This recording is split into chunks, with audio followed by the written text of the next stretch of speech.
Hoje vai ser emocionante. Hoje o Dr. Egbert Ritter está aqui, e o querido Egbert vem de uma área completamente diferente, vou contar para vocês, e hoje ele vai revelar tudo. Ele é médico. Vamos explicar em detalhes o que ele faz hoje. Mas por que ele vai revelar tudo? Porque ele tem pacientes que na verdade deveriam ser operados. Ele explica para vocês e vamos discutir por que esses pacientes não são operados, mas fazem tratamento com a Liebster-Bracht ou fazem conosco exercícios da Liebster-Bracht. Egbert, conta pra gente primeiro o que você faz, de onde você vem. Sim, eu sou de Salzburgo, sou um traumatologista clássico. Ou seja, eu ainda opero cerca de 130 operações por ano e atualmente também trato pacientes segundo Liebster-Bracht. Minha formação é de um traumatologista clássico, né? Ou seja, na verdade, um médico convencional clássico. E trabalhei por muito tempo apenas como médico tradicional, até que algo aconteceu na minha vida que mudou muita coisa. Conte o que foi isso. No fim, comecei a sentir dores nas costas que foram piorando e ficando mais intensas. E como traumatologista, eu lido muito com analgésicos, então comecei a tomar analgésicos. E durante as cirurgias, é assim, nós operamos muito inclinados sobre o paciente, especialmente, por exemplo, em cirurgias de coluna. E as dores foram ficando cada vez piores, e chegou a um ponto em que, depois de uma cirurgia, eu não conseguia mais ficar em pé. Uau! E aí, claro, a gente conhece alguns colegas e acaba indo de médico em médico, mas no fim das contas, ninguém conseguiu me ajudar. Então diziam: "Ah, bem, você também já não é mais tão jovem. Eu tinha 50 anos na época." E eu pensei: não é possível que seja só isso. E aí eu tive uma experiência bem interessante. Eu estava sentado na emergência e tinha um paciente lá que era bem idoso. Ele foi lá por outro motivo, então perguntei: "Sente dor nas costas?" Ele me olhou surpreso e disse: "Não, por quê?" Pensei: não é possível. Eu com 50 anos e ele bem mais velho, e sem nenhum problema. Sim, com certeza. Depois que nada me ajudou com a terapia de Liebscher e Bracht, depois de 8 semanas, fiquei sem dor. E então eu pensei: isso não pode ser tudo. Então, a minha medicina clássica, eu prefiro dizer medicina clássica do que medicina convencional, não pôde me ajudar. E com o método, em pouco tempo, eu fiquei sem dor. E isso me motivou a ir até você. Na época, era perto de Berlim e fazer a formação. Eu ainda me lembro, você estava na formação e depois dela me disse: Roland, o que aconteceu aqui hoje ou o que aconteceu nos últimos 4 dias, eu não esperava que fosse assim. E agora primeiro vou para casa e tento organizar tudo o que aconteceu ali. O que aconteceu ali? Bem, foi assim, você tratou os participantes da formação naquela época. Sim, exatamente, fazemos isso toda vez. E isso foi simplesmente incrível. Quer dizer, eu realmente fiquei sem palavras, porque eu sou cirurgião de joelho, ou seja, opero muitos joelhos. Também trabalhei no ambulatório de joelho e muitas vezes tínhamos pacientes com os quais não conseguíamos avançar. Então, né, o paciente clássico chega, a gente faz um raio-x, não aparece nada, aí talvez prescreva fisioterapia, mas nada ajuda. Faz uma ressonância magnética e não aparece nada relevante. Depois talvez tente cortisona ou ácido hialurônico e assim por diante. E em algum momento talvez até faça uma artroscopia, ou seja, olha lá dentro para ver realmente o que está acontecendo e também não encontra nada.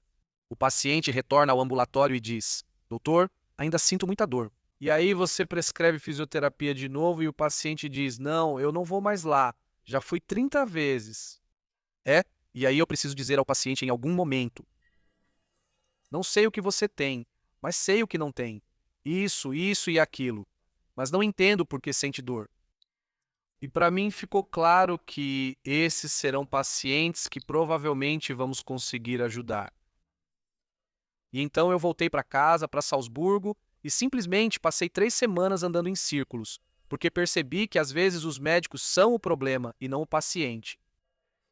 E eu conhecia na universidade em Salzburgo um pesquisador veterano da dor muito experiente, o professor Bernatsky, um dos grandes veteranos austríacos da pesquisa da dor. E com ele eu fiz meu estudo por muitos anos, e então fui visitá-lo e simplesmente contei isso para ele. E então ele disse: "Sim, então vamos fazer um estudo." Naquela época, na Faculdade de Ciências Naturais, tínhamos um dos melhores estatísticos do mundo, premiado várias vezes, e nós o chamamos para participar e simplesmente planejamos o desenho do estudo. E então apresentamos o desenho do estudo, e isso passou pela comissão de ética. Apresentamos no hospital de trauma. Naquela época, eu ainda trabalhava no hospital de trauma. E todos reagiram de forma positiva, todos ficaram entusiasmados, todos apoiaram. E aí, nós procuramos pacientes, ou seja, pacientes com problemas no joelho, que já tinham sido desenganados, ou seja, eram pacientes de todas as faixas etárias. Eu ainda me lembro, sim. Tinham problemas no joelho que não conseguíamos resolver. E eles já tinham, acho que metade deles já tinha a data da cirurgia marcada. Eram pacientes para quem já tinham dito que só uma prótese de joelho poderia ajudar. Mas também havia alguns pacientes muito jovens em que simplesmente tivemos que dizer em algum momento: não sabemos, não temos ideia do que você tem. E esses pacientes nós reunimos, te convidamos, te apresentamos no hospital e submetemos esses pacientes, como eu costumo dizer, a uma bateria de avaliações. Então, você tratou os pacientes e nós praticamos com os pacientes e cuidamos muito bem deles.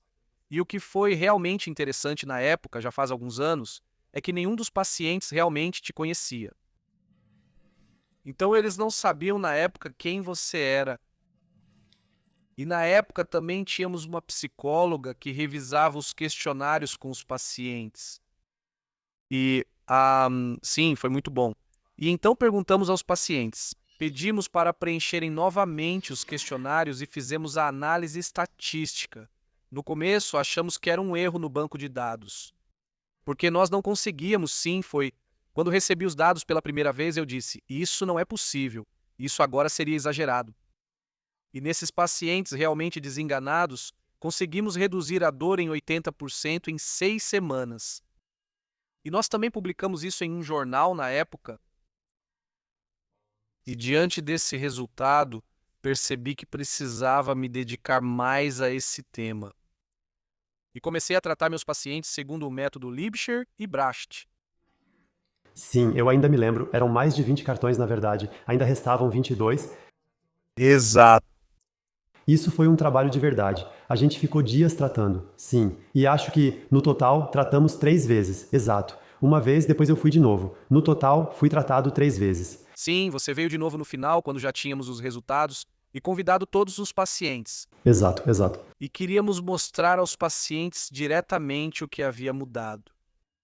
E aí você veio de novo, e nós sentamos juntos, tomamos alguma coisa, e foi muito agradável, sim. De qualquer forma, isso foi, por assim dizer, o impulso para mim, quando percebi que esse método tem potencial. Na verdade, eu já me interessava por diferentes métodos há algum tempo, porque percebi isso justamente com os pacientes com os quais não conseguimos avançar, onde fizemos de tudo, mas não conseguimos ajudá-los. Eu sabia que precisávamos acrescentar mais alguma coisa para conseguir alcançar esses pacientes. Por exemplo, me interessei pela gradiente gradiosacral. Sim, também é um método excelente com suas indicações. Mas eu simplesmente percebi que esse método é extremamente eficaz e que se pode alcançar muito em pouco tempo. Embora isso deva ter sido totalmente surpreendente para você, achei ótimo poder acompanhar isso novamente agora, porque não é o meu mundo. Eu venho de um mundo completamente diferente. E você me disse naquela época que foi um tratamento radical nesses 4 dias? E eu posso entender bem sim, porque no final das contas, se eu comparar, quando os pacientes vêm até nós perguntamos, onde está a dor? Então pressionamos pontos selecionados do nosso sistema. Então, na maioria dos casos, a dor diminui radicalmente para 0 a 30% de dor residual. Não importa o que o paciente traga com ele, isso para a gente não importa nem um pouco no começo. Para você, isso deve ter parecido totalmente fora da realidade. Então, no fim das contas, para a gente não é importante ficar tentando analisar o paciente logo de cara. O que está quebrado e qual o possível motivo? Porque somos bem pragmáticos. Levamos o corpo ao pé da letra, ouvimos o que ele tem a dizer, ele fala conosco, onde está a dor? Sabemos por experiência que, quando a dor está ali, no ombro, joelho ou quadril ou em qualquer lugar, existem entre 5 a 10 situações musculares, situações miofaciais, que são responsáveis por isso devido à tensão excessiva. Reduzimos a tensão com terapia e osteopressura, ou também diretamente através do exercício. Isso é basicamente a mesma coisa, e então vemos o resultado. E então continuamos. E se continuar assim, tudo maravilhoso. E se não conseguirmos avançar, então encaminhamos para pessoas como você, para outros especialistas. Ah, porque então deve ser outra coisa. Então, pensando bem, na verdade fazemos o oposto do que como você chamou, não medicina convencional, medicina clássica, do que é feito lá. Então, primeiro, nós percebemos o que talvez já tenha sido diagnosticado antes. Depois temos nosso próprio sistema que experimentamos e simplesmente fazemos a tentativa. E o paciente sente então se funciona ou não. Por isso ninguém pode contar ou explicar isso para ele. Não é teoria, é algo totalmente prático. Perceba como você está antes do tratamento, antes dos exercícios. Perceba como você está depois do tratamento, depois dos exercícios. E então você saberá se isso te ajuda. Isso é um mundo completamente diferente, basicamente. Então, o maior salto ou a maior percepção para mim foi refletir criticamente que, no final das contas, estamos tratando sintomas. E sobre isso a gente nem pensa. Então como a medicina clássica faz na maioria das vezes? Na medicina clássica, pacientes com pressão alta recebem remédio para reduzi-la e com açúcar alto recebem remédio para baixar o açúcar. Se as gorduras no sangue estão altas, elas são reduzidas. Mas essa pergunta sobre o por que que o paciente tem isso, e essa percepção de que, na verdade, a maioria das doenças nós não tratamos de forma causal. Na cirurgia do trauma, quando o paciente chega com dor, sempre damos analgésico. Está tudo bem. Sim, mas isso acaba gerando o problema de que muitos pacientes começam a acumular medicamentos. E isso vai aumentando cada vez mais e começa a causar problemas. E justamente dar esse passo de dizer, ok, vamos tentar voltar um pouco e ver qual é a verdadeira causa. E a constatação é que, e nós sabemos disso principalmente nas dores nas costas, que cerca de 85% dos pacientes com dores nas costas não têm, como dizemos, um substrato patológico, ou seja, não tem nada. E dores inespecíficas. Exato, ele realmente não tem nada. E de onde isso vem então? Bom, agora já sabemos, ou você já sabe há mais tempo, é a tensão muscular. E aí existem os 15%, onde encontramos alguma coisa e onde, pela medicina clássica, dizemos, ok, essa é a causa dos sintomas. E isso é parecido com quando alguém leva o carro ao mecânico porque o motor está batendo e o retrovisor está solto. E o mecânico troca o retrovisor, porque é isso que se vê no diagnóstico. Estados simultâneos que acontecem ao mesmo tempo são confundidos com estados causais. Exatamente. Há uma artrose no joelho, então a artrose dói quando há dor. Sim. Há uma hérnia de disco, então a hérnia de disco dói. E isso acontece simultaneamente, mas não está ligado de forma causal. Sim. E eu sempre digo e acredito que isso provavelmente também foi um motivo importante. Se isso não tivesse acontecido, não tenho certeza se você teria concluído a formação. Porque você viu diretamente o que aconteceu. Você viu diretamente, naquela época também, eu não me lembro mais exatamente dessa formação, quais eram os casos, mas geralmente tinha de tudo, o que um paciente médio costuma apresentar. E a gente sempre, através do exercício, através da pressão, eliminava as dores, e toda vez você percebia, a imagem mostra alguma alteração, tem uma condição ali, eu faria isso e aquilo. O Roland só pressiona ou mostra alguns exercícios e a dor some. Então, eu acho que se isso não tivesse acontecido, você teria conseguido aceitar assim, se a gente não tivesse provado repetidamente durante o treinamento que funciona? Bom, esses casos foram extremamente importantes para mim porque eu simplesmente vi que aquilo que você conseguiu em poucos minutos, a gente não teria conseguido com medicamentos. E aí eu vi que para mim se abriu como que um universo.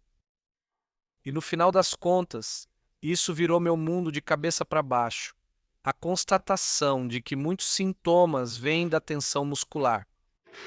E que muitas das coisas que a gente vê muitas hérnias de disco e tal já estavam lá antes.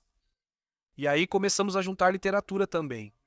E, por exemplo, existe um estudo em que pacientes sem dor nas costas foram submetidos à ressonância magnética e foi observado que eles tinham deslizamento vertebral, tinham hérnias de disco. E eu vejo isso também na prática, né? Quando um paciente chega com artrose de 4º grau no joelho, e então eu faço uma anamnese detalhada. E então eu pergunto, e aí como estavam as dores no verão? Ele estava de férias no sul. Eu digo, é verdade, lá as dores não estavam presentes. E então eu pergunto de forma bem direta, e onde estava a dor? Ela também estava de férias? Esqueceu em casa? Ou algo assim? E então o paciente percebe, ok, a artrose realmente não precisa doer aqui. E esse é um passo muito importante. Essa era a pergunta que fazíamos com frequência. Apareceu um paciente que caiu sobre o joelho. Nunca teve problemas antes, então fizemos um raio-x. E aí ele tinha uma artrose de grau 4, o paciente percebeu isso porque ele disse que a articulação do joelho estava bem feia, né? Perguntamos se ele já sentiu dor e ele respondeu que nunca. É totalmente louco, porque o que ficou claro para mim naquela época, mesmo antes de nos conhecermos, porque todo esse mundo, ok, a Petra, minha esposa, é médica, mas nunca estive envolvido nisso. Percebi em certo momento que venho da engenharia mecânica. E eu vou dar um exemplo. Lá existe um motor vibratório. Ele é instalado em uma estrutura para que possa cumprir sua função. Em algum ponto da estrutura, uma solda se rompe. Claro, você pode ir lá, soldar novamente e seguir. Mas isso não se faz na engenharia. Então você calcula, você pensa, por que essa rachadura apareceu? E então você tira conclusões para o futuro. Ok, talvez eu precise colocar 2 soldas, instalar uma barra de reforço, alguma coisa assim. Ou seja, primeiro tentamos descobrir por que algo acontece. E naquela época, quando tudo começou, ninguém conseguia me responder isso. Naquela época eu ainda estava envolvido nas artes marciais. Fazíamos as pessoas não sentirem dor. Ninguém sabia me explicar o motivo, nem minha esposa, que é médica, nem os fisioterapeutas do treino. Eles diziam, sim, deve ser o movimento, era mais ou menos nessa linha. Mas isso para mim era muito pouco. E esse pensamento, quando alguém tem uma doença, não só dor, mas também outras doenças, a primeira pergunta que deve ser feita é: como isso pôde acontecer? O que esse paciente fez? Hoje já se sabe que os genes influenciam muita coisa, mas não tudo, bem menos do que muitos acreditam. Os fatores epigenéticos, ou seja, aquelas coisas que estão acima dos genes e que dependem do estilo de vida, podem ligar e desligar genes, para simplificar. Isso tudo já se sabe hoje em dia, certo? E por isso faz todo sentido, basicamente, quando se trata de dores no aparelho locomotor, pensar o seguinte: por que algumas pessoas têm dor e outras não? Porque todos andam, todos sentam, todos fazem a mesma coisa. Mas tem pessoas que não sentem dor e outras que sentem dor. E eu senti muita falta dessa reflexão na medicina. Yeah. O método me ajuda nesse sentido, porque com ela eu posso até definir quando há indicação de cirurgia. Porque o que podemos fazer agora é diferenciar: é um problema funcional, é um problema de tensão muscular, ou é um problema estrutural, onde precisamos pensar em uma cirurgia. E a medicina clássica segue por outro caminho, que é operar logo, porque acreditam que isso resolve. Olha só, e se não melhorar, aí se pensa em outra coisa. E isso acontece com tanta frequência que até ganhou um nome próprio. Isso é a síndrome da cirurgia de coluna mal sucedida, ou seja, a síndrome da operação de coluna que não deu certo. É o paciente que foi operado na coluna e continua sentindo dor. E essa denominação é injusta com o cirurgião, porque a operação em si não foi mal sucedida. Só a indicação não foi adequada. E o interessante é que a maioria dos pacientes pode ser identificada dessa forma e podemos dizer: após o primeiro tratamento, houve grande melhora. Sim, temos boas chances com o tratamento conservador, ou nenhuma mudança. Neste caso, deve-se considerar cirurgia. Então eu acho que o que torna isso tão interessante é: comigo também mudou muita coisa desde que nos conhecemos. Porque eu realmente conheci todo esse mundo das operações através de você. Como se pensa e faz as coisas lá. Uma certeza que sempre tive. Todos se esforçam. Ninguém quer fazer algo errado ou mal de propósito. Sim. Lá há uma formação e realmente aprendemos algo. E aí a pessoa acaba ficando assim.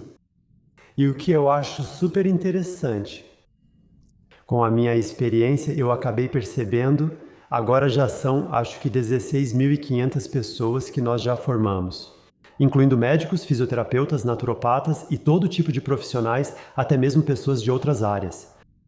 E com isso nós observamos números. Assim como aconteceu com você, tratamos as pessoas na formação e coletamos tudo corretamente. E nós sabemos por esses documentos que a maior parte das dores pode ser atribuída a uma tensão muscular e facial excessiva. Por quê? Porque conseguimos eliminar a dor ali. E esses 15% que restam, que você mencionou antes, em que pelo menos há algo estrutural, sim. Embora seja preciso dizer, ou seja, em 85% dos casos, não há nada estrutural, isso indica claramente que são os músculos, quase sempre as fáscias. O que sabemos é isso. Depois, há mais ou menos 10%, aí se encontra alguma coisa. Mas aquilo que é encontrado, o que está danificado no corpo, por assim dizer, ainda assim não é a causa da dor. Agora existem dois métodos. Você pode operar e ver se melhora ou não, ou você pode reduzir as mesmas tensões como sempre fazemos, mesmo nesses casos. Então, por assim dizer, simplesmente dizer: eu ignoro agora que existe uma hérnia de disco. Eu ignoro que existe um tipo de artrose na articulação e trato simplesmente como se fossem os músculos e as fáscias. Menos invasivo do que simplesmente fazer uma cirurgia de teste. Mas ainda assim é uma tentativa muito boa, porque existem duas possibilidades. Não acontece nada. Então restam 5% no total, Mais ou menos, sim. onde deveria ser feita alguma cirurgia ou deveria ser feito algum outro procedimento, ou algo acontece. Então sabemos que de 85% para 95%. Curiosamente, esse é o mesmo número que achamos por observação. Acho que você sabe disso por estudos. Me explica de novo de onde isso vem. Esse número vem de estudos. Na verdade, é até um pouco pior. Ainda um pouco pior. De acordo com os estudos, são apenas 4%. Mas no final das contas, não é sobre isso. Nós sabemos que, na verdade, só uma minoria absoluta desses pacientes realmente precisa ser operada. E isso, claro, varia de articulação para articulação. Quero dizer, na coluna, por exemplo, eu tenho a estratégia de saída, as cirurgias de coluna que são realizadas e que são indicadas. No geral, elas funcionam muito bem. Depois, por exemplo, tem o tornozelo, onde minha estratégia de saída é ruim. Como você define estratégia de saída? Isso é estratégia? Estratégia de saída significa que, se eu não conseguir resolver de forma conservadora, com qualquer porcentagem que seja, isso varia de articulação para articulação, então eu posso operar. E agora, digamos, no caso do tornozelo, eu posso colocar uma prótese de tornozelo que pode causar muitos problemas e que, em termos de resultado, não são boas. E muitas vezes é melhor simplesmente fundir o tornozelo, só para que se veja como a prótese é realmente ruim. E essas são condições anatômicas, porque o talos, onde eu preciso substituir a superfície articular, tem pouca irrigação sanguínea, cicatriza mal e frequentemente se solta. Então, no joelho, com a prótese de joelho, eu tenho uma alternativa, e nós sabemos que 20, 25% ficam insatisfeitos após a prótese. No quadril, a alternativa é ainda melhor, pois com a prótese cerca de 15% ficam insatisfeitos. Assim, a prótese de quadril funciona muito bem. Esse é um tema que também nos interessou muito. Dores após a prótese de quadril. Na época, também fizemos um grande apelo e tentamos descobrir o que posso fazer com esses pacientes. Foi muito bem sucedido, na verdade, uma história comovente, tocante mesmo. Eu tive um paciente que ele tinha 45 anos, recebeu uma prótese de quadril muito cedo, era um empresário autônomo e não conseguia mais dar um passo sem dor. Uau! Sim, ou seja, era impossível ficar sem dor. E então ele me disse muito triste: sabe, eu simplesmente tomei uma decisão errada nesta vida e agora estou pagando por isso. E isso foi tão comovente porque eu o abracei e no final das contas ele desceu as escadas pulando como uma criança. Com nossos pontos, isso talvez precise ser dito. Sim, e chorou, simplesmente porque ele não conseguia acreditar. E esse foi, na verdade, o motivo pelo qual nos dedicamos a esse tema, porque dissemos: queremos ver o quão bons somos sim com a nossa terapia? Quantos pacientes com dor após prótese de quadril realmente conseguimos ajudar e aliviar? Conseguimos isso em cerca de 75% dos casos. No fim, esses pacientes já foram quase abandonados, pois sentem dor após a cirurgia, continuam indo ao ortopedista e acabam incomodando-o. E em algum momento o ortopedista diz: olha só, estes são seus raios X. Perfeitamente colocado. Por que você sente dor? Eu não faço ideia. De qualquer forma, até logo. Ele precisa fazer isso. O que mais pode fazer? O trabalho dele está certo. Sim, sim. E talvez você devesse. Eu vou só complementar um pouco aqui. Talvez seja bom explicar isso, porque eu tenho uma teoria do porquê. As cirurgias, de vez em quando, às vezes até com mais frequência, dependendo da articulação, varia bastante. Também, pelo menos temporariamente, tem uma função de reduzir a dor e a dor desaparece completamente por um tempo. Exceto os que na reabilitação mal conseguem se mover porque tudo ficou muito ruim. E isso simplesmente porque, durante as operações, é aplicada uma anestesia, que também relaxa. Sempre há componentes de relaxamento envolvidos, pelo que eu sei. E basicamente eu nunca vou esquecer, uma vez eu tive um médico russo durante a minha formação, bem no começo.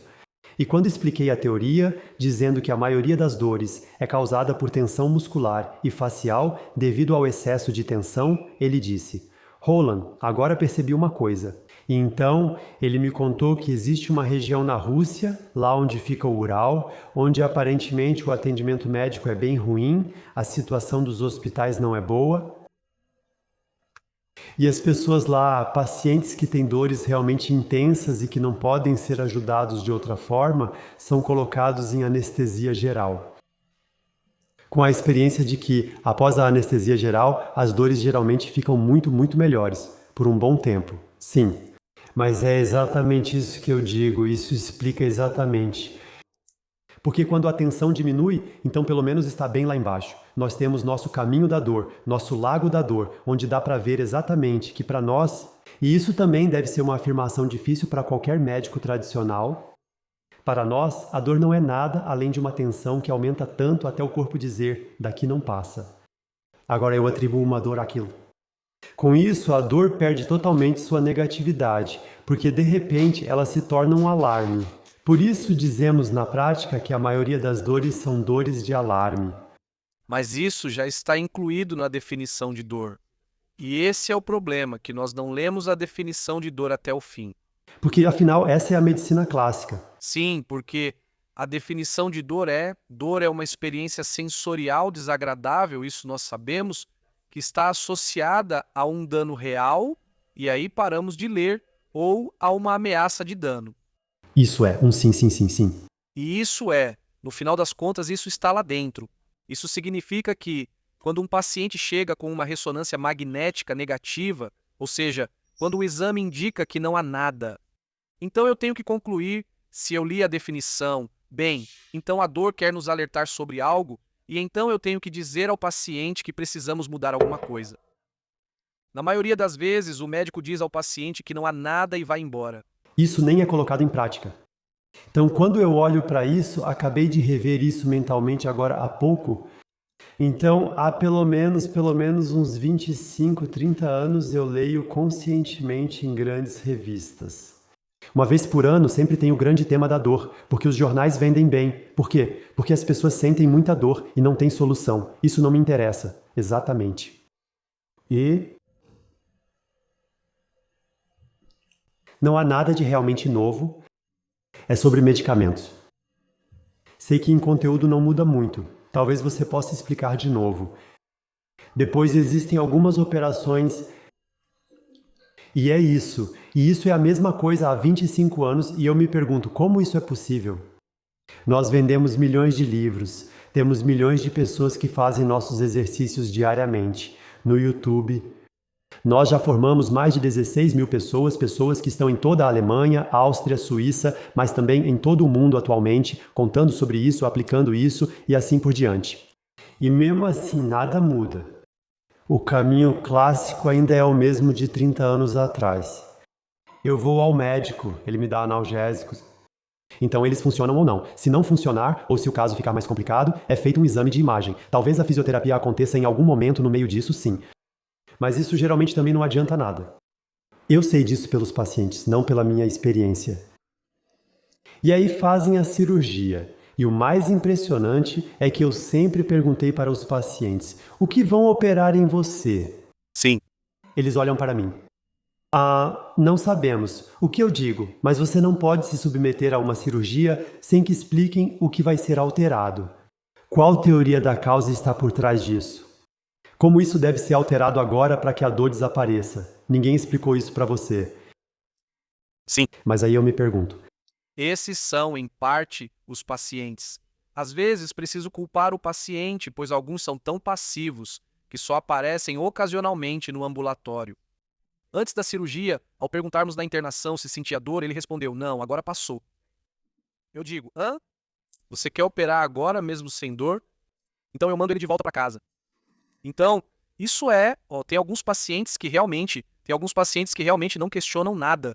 mas eu preciso contar rapidinho uma coisa sobre isso, porque um dos choques mais fortes que eu tive com pacientes, sério, eu fiquei realmente completamente chocado. Uma mulher com diagnóstico de hérnia de disco. Eu trato ela, a dor desaparece completamente. Eu digo para ela: tá vendo? O corpo está te mostrando como funciona. Nossa teoria, que eu expliquei para ela antes, de que as dores dela vêm da necessidade de relaxar os músculos e as fáscias, agora está comprovada, porque ela não sente mais. E a hérnia de disco continua igual a antes. Sim, ela entendeu tudo. Então eu passei para ela os exercícios para que ela possa manter isso a longo prazo. E depois de 2, 3 semanas eu pensei: o que aconteceu com essa mulher? Ela estava, na verdade, tínhamos combinado que ela voltaria, certo? Para revisar os exercícios e tal, mas ela não voltou mais. Então eu liguei para ela. Eu disse: sou eu. E queria perguntar: você está fazendo os exercícios? As dores ainda estão zeradas e tudo mais? Ela disse: quanto às dores, maravilha, maravilhoso. Mas ela fez a cirurgia.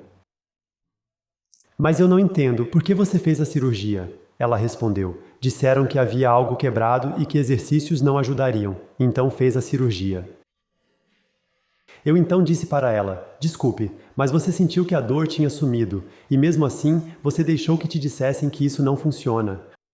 Sim, eu pensei que se algo está quebrado, é melhor operar, ou seja, é melhor consertar. Foi assim que ela se expressou. Incrível. Quero te dizer mais duas coisas. Sobre esse assunto do relaxamento muscular por anestesia, existe um estudo bem interessante.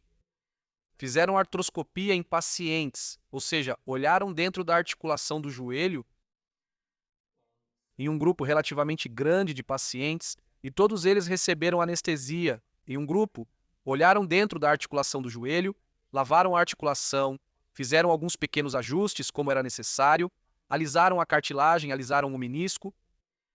No segundo grupo, apenas lavaram. E no terceiro grupo, fizeram apenas um corte na pele e depois costuraram novamente. Mas todos receberam anestesia geral, ou seja, a musculatura estava relaxada. E naqueles em que apenas foi feito o corte na pele, foi exibido um vídeo no monitor. Ou seja, queriam simplesmente excluir o subconsciente, por assim dizer, para que o paciente tivesse a sensação de que algo estava acontecendo. Uma perna foi mexida e assim por diante. E um grupo estava doente, ou seja, tratamento conservador. Então, um grupo recebeu uma boa terapia conservadora e após 1 ano, todos estavam iguais. E esse é exatamente o motivo. Acredito que por isso os planos de saúde não cobrem mais esses procedimentos. A artroscopia diagnóstica não é mais coberta pelos planos de saúde, isso era antigamente. De qualquer forma, Muita coisa mudou de qualquer forma. Embora eu tenha dito que essas descrições nesses artigos continuam as mesmas, isso não mudou. Mas já mudou no sentido de que atualmente, os próprios planos de saúde, eu não sei os números de cabeça, mas acho que para joelho era até 90%, para quadril, acho que 75%. Para ombro também tinha uma porcentagem. De qualquer forma, a maior parte das operações, agora até os planos de saúde, dizem que é desnecessária. Eu posso dizer, gente, eu venho falando isso há 40 anos, por favor, acreditem nisso de uma vez. O que também é interessante e que a maioria dos pacientes nem percebe. E agora estamos falando de próteses. Existe um estudo da Charité de 1924 que comprovou que é possível medir partículas de desgaste metálico até mesmo no cérebro. Sim, eu não sabia. Ok, interessante. Você já disse que materiais de alta resistência geram partículas de desgaste muito finas. Sim, coisa de engenheiro mecânico, sim. Para um engenheiro mecânico isso é óbvio, mas nunca tínhamos pensado assim. Comecei a me aprofundar no tema, focando no desgaste do metal causado por próteses. E já existe um estudo de 2009, um estudo de caso único. O paciente é cego e surdo, será que pode ser a prótese? Na época, foi publicado no JAMA, que é uma revista de alto prestígio. Cego e surdo. Sim, surdo, sim. Und Então, sabe-se que, em alguns pacientes, o desgaste de metais pesados pode causar problemas neurológicos. Felizmente, é só uma pequena porcentagem, mas isso deve ser considerado. Eu preciso... Bem rapidamente, uma mensagem para os espectadores. Quem aí já colocou próteses articulares e agora está ficando preocupado ao ouvir isso, o que eu entendo, por favor, tenha em mente que, se você fizer nossos exercícios, então a pressão sobre a articulação será minimizada e o desgaste que ocorre na sua prótese, que está dentro de você, também será minimizado. Por isso, é ainda mais importante fazer os exercícios, até mais com prótese do que sem? Sim? Com certeza. Sempre digo isso aos pacientes e explico claramente. Quando a articulação se move com tensão muscular alta, faz barulho. E quando estão bem alongados, Faz assim. É assim que você faz, então genial. sim, é possível imaginar. Na engenharia, maior pressão de contato causa mais desgaste.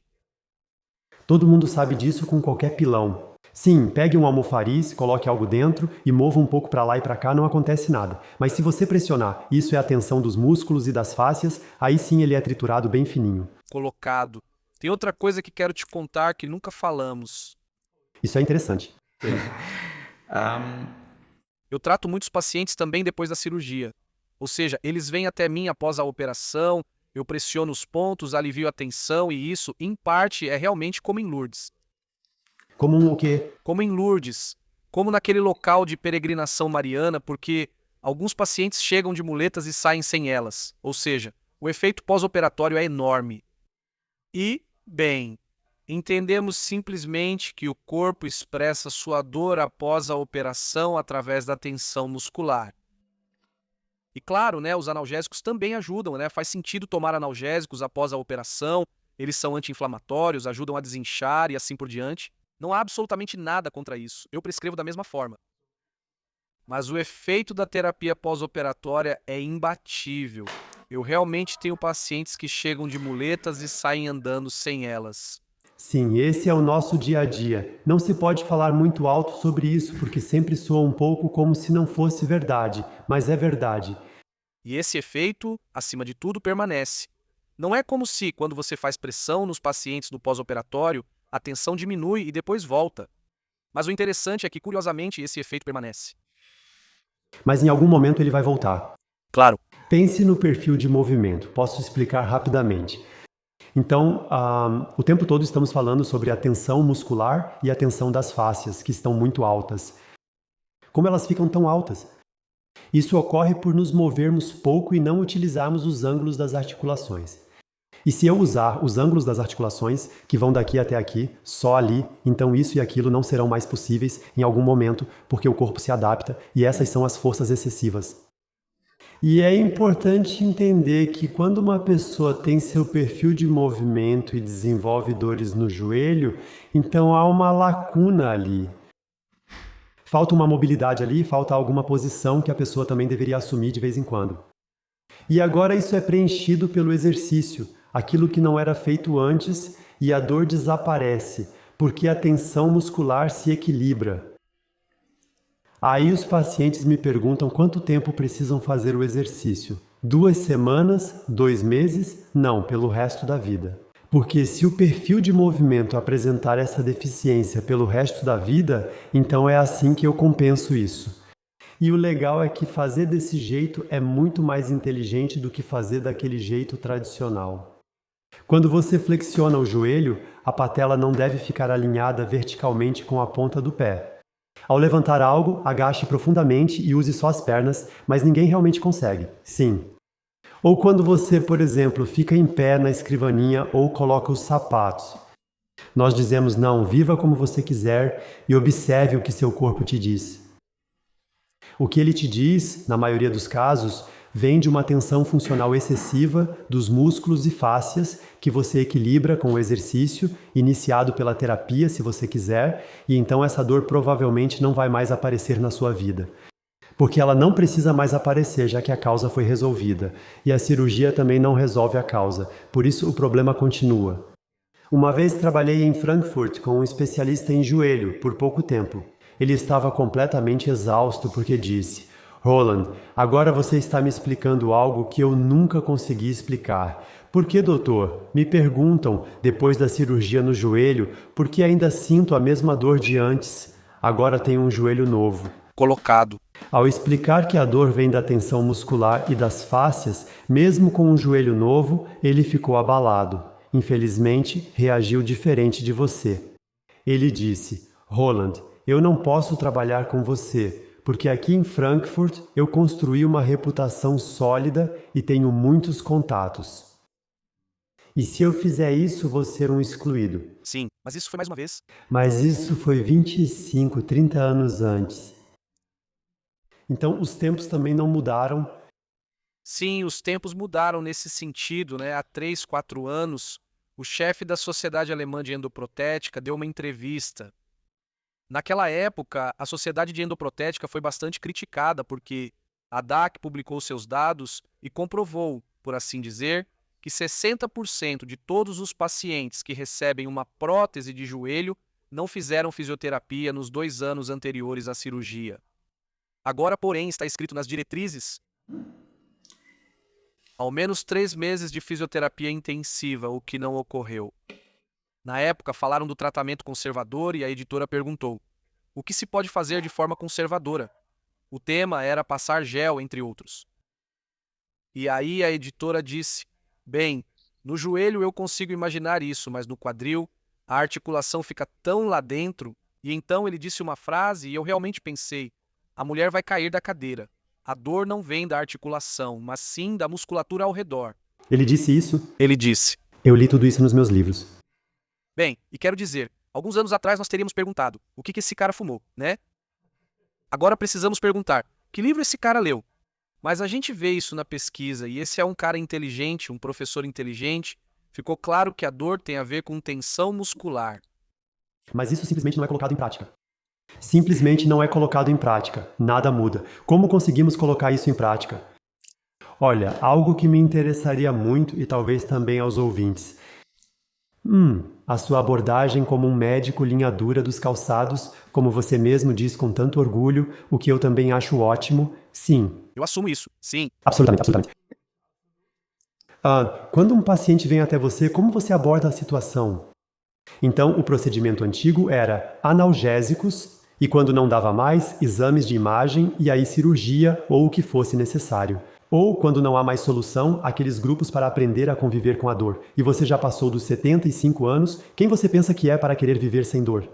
Veja só, como você lida, como você reage quando um paciente chega. Porque agora você combina esses dois mundos. Muitos pacientes vêm até mim quando estão prestes a passar por uma cirurgia, onde surge a dúvida, operar ou não operar.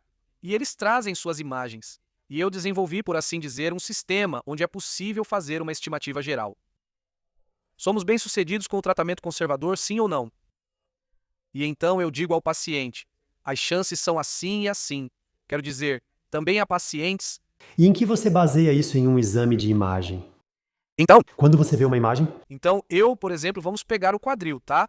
Então, por exemplo, se a cabeça do fêmur tiver perdido o formato arredondado, isso é um critério importante. Aí ela já não consegue mais se mover direito na articulação. Então, quando, por exemplo, Mas você sabe que mesmo com essas deformações, a dor é controlável.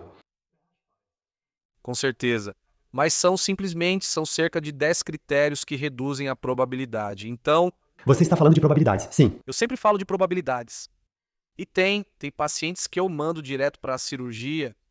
Sim, Tem muita coisa ruim lá dentro? tem muita coisa ruim, ou seja, está muito rígido. E um dos pontos mais importantes é a mobilidade. E que está muito limitada. Sim, e há pacientes cujas articulações já ficaram completamente travadas, ou seja, praticamente não há mais mobilidade. Você ainda tenta mesmo assim? Não. Então posso dizer por experiência própria, isso é tipo quando a articulação realmente travou. Então, quando a articulação, isso é outra coisa. Não quero dizer se você diz ao paciente para fazer assim ou assado, mas simplesmente por interesse científico, você trata o paciente para ver como a dor se comporta, mesmo que a articulação pareça assim. Porque eu já fiz isso várias vezes. Sim, E claro, existem exceções onde isso não funciona, esses 4, 5%, mas na grande maioria dos casos, não importa como está lá dentro, a dor é controlável. O que eu sempre me pergunto, e acho que talvez eu seja até um pouco mais radical do que você por natureza sim, é que eu penso que, na verdade, o paciente deveria decidir por si mesmo se ele quer tentar ou não, porque os pacientes vêm por causa da dor. E se conseguimos agora minimizar a dor com os exercícios de forma que ele se sinta bem, o que impede então de deixá-lo tentar? Porque eu considero a dor um critério para saber se a situação está piorando. Porque pode ser que haja algum tipo de artrose, vamos pegar a artrose como exemplo, né? E em algum momento ela chega até o osso, e nós já sabemos que a artrose de grau 4 não nos impede de aliviar a dor do paciente. Embora ainda não saibamos o motivo, isso ocorre porque o periósteo tem receptores de dor, ao contrário da cartilagem. Ainda há muito a ser descoberto. Mas nós sabemos disso, já vivenciamos isso em tantos casos que, pelo menos para nós, isso já está bem estabelecido. Talvez não seja para todos, mas com base em nossa experiência, isso é válido. Então eu digo aos pacientes: olha, isso pode ser um diagnóstico realmente pesado, agora existem duas possibilidades. Você percebeu que a dor pode ser reduzida para 0 a 20%, algo que também conseguimos alcançar. Ou 30%, eles costumam dizer. Com isso eu consigo viver. Sim. Experimente. Porque eu sempre penso, e provavelmente ainda precisamos observar isso também precisaria ser comprovado por estudos, que no momento em que o desgaste começou, se a dor desaparece, então o desgaste também para. Essa é a minha hipótese. sim. Isso significaria que não tem como dar errado, não há desvantagem. Sabe o que eu quero dizer? Eu sei o que você quer dizer, mas existem vários critérios, e isso é, por exemplo, quando o paciente tem pernas muito arqueadas ou em X, ou pior ainda, só uma perna arqueada ou em X. Ou então a mobilidade. Se o paciente estiver tão rígido que não anda mais normalmente e o quadril já estiver travado, pela minha experiência, posso ajudar com a dor, mas não conseguiremos resolver esse problema.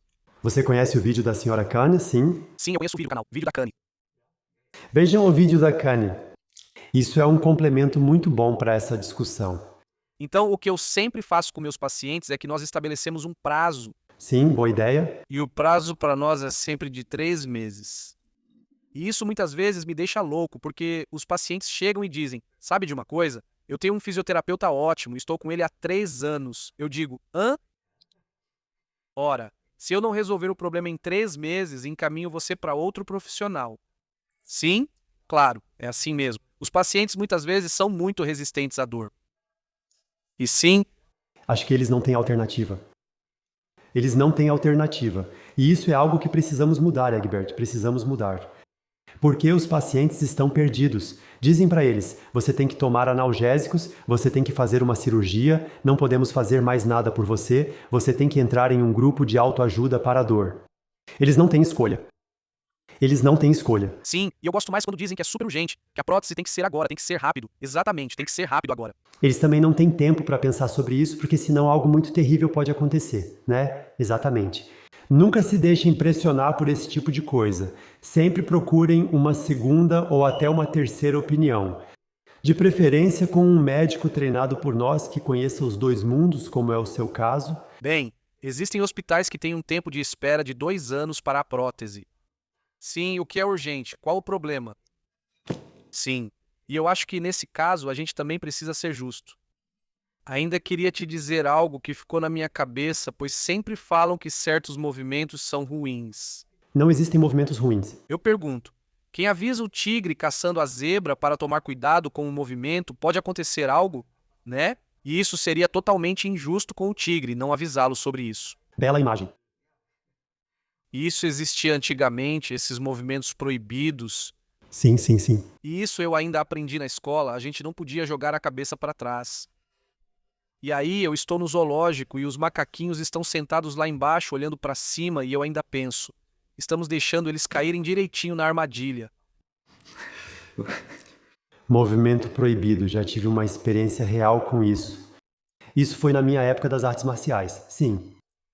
E aí eu tive a experiência com certos movimentos do nosso sistema, o Wing Chun, que eu pratiquei e ensinei por muito, muito tempo. Existe um movimento em que você faz uma hiperextensão para trás e isso serve para que você consiga ficar parado. Você está de costas para o precipício, sim. Você perde o equilíbrio e com o impulso, preciso tomar cuidado aqui com o microfone, com o impulso dos seus braços, você se puxa, o que acontece? Você se puxa de volta para frente, sim. Então ficou bem claro rapidamente que isso funciona para dores nas costas. E então comecei a ensinar esses exercícios com a hiperextensão para trás e lá eu tinha uma fisioterapeuta fazendo uma aula experimental de defesa pessoal que quase gritou. Então ela gritou, pelo amor de Deus, o que você está ensinando para seus alunos aqui? Isso é extremamente prejudicial para a coluna. A hiperextensão, sim. Meu Deus, do ponto de vista de hoje, ou mesmo naquela época, mas agora confirmado há décadas, a hiperextensão é o único movimento correto e importante contra o ato de sentar. Quando sento inclinado para frente, tudo encurta, então preciso hiperestender para alongar de novo. O exercício mais importante contra dores nas costas. E ele era tão mal visto na fisioterapia que a mulher levou um choque. Ela achou que o grupo que eu ensinava ia ficar mal, pois ia estragar as costas. É loucura, né? Como certas coisas viram problema, sendo que são puro nonsense, bobagem. Não, a gente sabe pela pesquisa que os animais da natureza usam 100% de todos os ângulos possíveis das articulações, tipo a girafa. Do jeito que foram criadas. A girafa, por exemplo, precisa fazer espacate para beber água. Outros animais também precisam disso. Senão, eles não conseguem alcançar o chão, né? Exatamente. Porque as pernas são tão longas. Isso significa, no final das contas, que todo ser vivo recebe os ângulos de movimento de que precisa, e eles são necessários para ele. E em um estudo antigo, que já tem mais de 30 anos, está escrito a definição: artrose é o descompasso entre uma capacidade herdada e o uso atual. Muito bem colocado. De quando é esse estudo? Ela é de cerca de 35 anos atrás. Louco? Sim, naquela época já se definia a artrose, por assim dizer. Mas isso nunca chegou a ser aceito. Não, Isso nunca foi considerado no tratamento de pacientes com dor? isso nunca foi levado em consideração. E mesmo naquela época havia um professor antigo da Nova Zelândia, infelizmente já falecido. Um radiologista, curiosamente, que já naquela época, há 30 anos em um artigo, desmontou a artrose clássica com suas causas como a medicina convencional propagava. Completamente. E ele disse que não é a sobrecarga, não é a genética e assim por diante, e sempre apresenta exemplos e tudo mais. Não é o excesso de peso. Sim, isso é sempre como uma afirmação intermediária, né? Quem de vocês sofre com dores e ouve que precisa primeiro perder 30 quilos, senão não tem como ajudar? Por favor, saia imediatamente desse lugar e procure outro, porque isso é besteira que estão dizendo. A cartilagem foi feita para suportar carga. E sem pressão ele morre, E existe um estudo de 1956, que se chama Meu Ano de Nascimento. um estudo inovador onde se descobriu com surpresa que a carga protege a cartilagem, que ela até engrossa quando é submetida à carga. Sim, claro. Eu mesmo fiz esse estudo muito bem, com muitos cortes histológicos e tudo mais. Então, O conhecimento, na verdade, já existe, e o que também é bem interessante é que, há alguns anos, fui convidado para dar uma palestra no maior congresso austríaco de dor. Lá eu apresentei o que nós fazemos e então pensei, Nós, ou seja, Liebscher und Bracht. Liebscher e Bracht, sim. Não, eu fui convidado para apresentar o que fazemos na Liebscher and Bracht, ou seja, como eu trabalho na minha clínica. E então eu pensei, eles estavam exatamente esperando por mim, eles vão me massacrar lá em cima no palco. E eu realmente entrei nessa situação com muito respeito. Depois, o chefe da Sociedade da Dor parabenizou pela palestra e disse que pensa igual. E isso é o interessante, que nessa área, onde as pessoas lidam com pesquisa, ou seja, estão acostumadas a olhar além do óbvio, Coisas novas, sim, sim. sim, faz sentido. Sim, ou pelo menos, se não conheciam, disseram que parece interessante, que vocês têm bons dados. Mas por assim dizer, essa rejeição que a gente encontra com ortopedistas e fisioterapeutas em consultórios, para ser sincero, isso não existe entre as pessoas que fazem pesquisa. Uma boa notícia, uma boa mensagem, eu não sabia disso. Então, eu acho que isso está indo devagar. Mas vamos ser bem pragmáticos agora, talvez. Então, se alguém está pensando agora, ok, o que esses dois estão falando aqui parece interessante, quero experimentar, essa pessoa chega até você e como você procede? Então, eu olho as imagens, digo ao paciente quais são as chances, mas o que significa de qualquer forma é que vale a pena tentar sim. Existe, por exemplo, a risartrose. Nessa, nós somos extremamente bons. Sim, na risartrose, na verdade, nos últimos 10 anos. Não tivemos nenhum caso de falha terapêutica. Isso mesmo. Incrível. Funciona de forma semelhante. Ou também em operações, onde a medicina convencional tem dificuldades, como por exemplo no tornozelo. Sim. Então, sempre tente primeiro. Sim, exatamente, com certeza. Mas é assim, existem indicações absolutas para a cirurgia também, você já disse antes. Menisco preso, tem que operar. Sim, não precisa nem discutir sobre isso. Aliás, eu sempre digo isso também. Eu sempre digo, se travar, se não for dor, mas se travar, se você perceber que tem algo no caminho, então isso pode ser um motivo para uma cirurgia. E então eu defino o regime terapêutico. Nós pressionamos 3 vezes os pontos de dor. O paciente vai 3 vezes à terapeuta para praticar. Então, para os ouvintes, Sim, exatamente. os pontos de dor sistematizados. E continuamos acompanhando o paciente, naturalmente. E então, eu marco uma nova consulta com o paciente, mais ou menos depois de 6 semanas. E então vemos se está indo na direção certa. Ou seja, chegamos a um ponto em que o paciente diz: com isso, eu consigo lidar. Sim, então as coisas estão progredindo. E se a gente percebe que não está acontecendo absolutamente nada, pode ser necessário mudar algo no regime, pressionar outros pontos, pode ser que seja outra articulação que esteja envolvida. Curiosamente, uma parte dos pacientes que não conseguem lidar com a dor tem deficiência de vitamina D. Porque a discussão sobre a vitamina D é algo que sempre aparece. Cerca de 25 são pacientes com deficiência de vitamina D, e 25 são pacientes que usam hipolipemiantes. Claro, existem pacientes com os quais não conseguimos avançar, e eu já tratei pacientes em que, no geral, parecia que estava tudo certo. O paciente é dedicado, ele faz a parte dele. Existem certos tipos de dor que não conseguimos atuar sobre, é assim mesmo. E como seguir de forma pragmática? Nós nos sentamos, então se ele for melhorando cada vez mais. Isso é claro, ele sempre tem seu programa. E caso contrário, temos um prazo. Sim, isso significa... então, por exemplo, no caso do quadril, é meio ano. Então, no caso do quadril, ele realmente precisa, depois de meio ano, estar naquela fase em que diz: ok, agora consigo lidar com isso e está indo na direção certa. Se não for o caso, então, em certas circunstâncias, fazemos uma nova ressonância magnética. Vamos ver se há necrose óssea, se um cisto rompeu ou algo assim. Mas aí eu encerro meu tratamento e digo ao paciente que continuo sendo o contato dele. Eles sempre podem me ligar, podem me mostrar e enviar seus exames, eu também retorno a ligação. Ou seja, eu tento coordenar depois. E aí, como conheço as pessoas em Salzburgo, que é uma cidade pequena, a gente sabe quem faz o quê. E aí eu encaminho os pacientes, se necessário, para outra pessoa ou até mesmo para outro terapeuta que tenha uma abordagem diferente. Pode ser até para um osteopata. Há também pacientes que responderam bem a isso. E isso eu acho que é muito importante, que a gente continue acompanhando o paciente, que não o deixe sozinho. Isso é comum em hospitais que dizem, não podemos mais ajudar até logo, e o paciente fica lá. Muitos pacientes me dizem, se você me mandar embora hoje, não sei para onde ir, já fui a todos os lugares. Sim, sim, sim. E é tão importante ajudar esses pacientes a seguir em frente. Então, essa responsabilidade de dar ao paciente a segurança de que tem alguém por trás, de ligar para o meu colega e assim por diante. Acho que isso é extremamente importante. Qual é para você o maior mal-entendido da medicina tradicional ou da abordagem normal dos médicos que estão por aí, atuando em todos os lugares? O maior mal-entendido que faz você dizer: esse equívoco, querido Roland, precisamos esclarecer antes de tudo. Para mim, a maior surpresa foi notar que a medicina tradicional é orientada aos sintomas.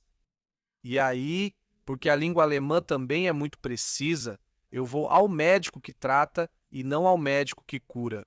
Ou seja, o médico trata os meus sintomas. E isso também está tudo bem. E também tem aqueles, você também pode tentar. Não, quando uma dor aparece de repente, o clínico geral me dá um analgésico, né? Eu tomo por alguns dias, a dor passa e está resolvido. Isso também acontece, né? Essas dores provavelmente teriam passado mesmo sem analgésico. Sim, muitas vezes são dores inflamatórias, por exemplo, uma bursite, seja o que for. Sim, sim, sim. Mas eu acho que o que os pacientes deveriam aprender, ou o que eu gostaria que os colegas pensassem um pouco mais, é essa questão do porquê. O que está por trás disso, afinal? Qual é a causa? Eu acho que precisamos fazer algo sobre isso. Sim, em outras palavras, quando alguém sente dor, por favor, não pense imediatamente. O que está quebrado? O que está quebrado pode não causar dor e, na maioria das vezes, nada está quebrado. É assim que deve ser dito. Né? Como nas dores nas costas, em 85% dos casos não há nada quebrado. E de todo modo, não se encontra nada específico. Sim, então, resumindo, isso significa para mim que, se a dor aparecer e persistir por um período mais longo, vale a pena tentar. Com exercícios de alongamento, eu consigo melhorar. E só quando eu perceber que nada está mudando, aí sim procurar um diagnóstico. Então, não reagir com estresse, dar-se um tempo, tentar simplesmente aumentar a mobilidade. Porque no final das contas é isso que está por trás de tudo. O segredo é mobilidade. Sim, sim. Sim, sou eu. Eu diria exatamente assim. Eu recomendaria a todos que, assim que algo começar a doer, experimentem um dos exercícios Liebscher Pracht e escutem seu corpo. Hoje em dia, ninguém mais ouve o próprio corpo. Na verdade, ninguém mais consegue. As pessoas não têm culpa disso.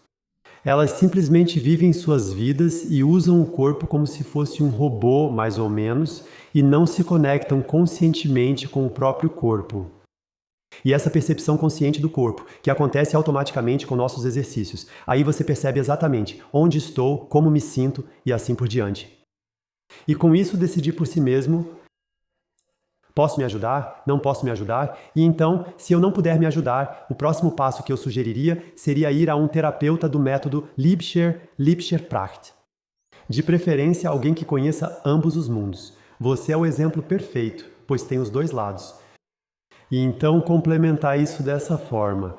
E no final das contas, a chance que podemos oferecer é incrivelmente alta, porque já comparamos os números antes. Estamos com 85% de dores inespecíficas, onde de qualquer forma nada é encontrado. Sim. Em 10 casos algo é encontrado. Mas não tem nada a ver com a dor. E aí restam, você diz, 4, 4, 5, 3, 5... Ou seja, a chance de que você possa fazer muito por si mesmo de forma natural com suas dores, com ou sem a nossa ajuda agora, é extremamente alta. Se isso tudo te interessou agora, eu recomendo que você se inscreva no canal, porque lá você também encontra todos os exercícios que pode fazer, que você pode experimentar. E se você quiser tentar diretamente, clique aqui. E lá você encontra um vídeo para o corpo todo. Sim, Egbert, muito legal que você esteve aqui. De nada. Muito obrigado. Foi um grande prazer para mim. Conversa interessante. Sim, muito obrigado. De nada.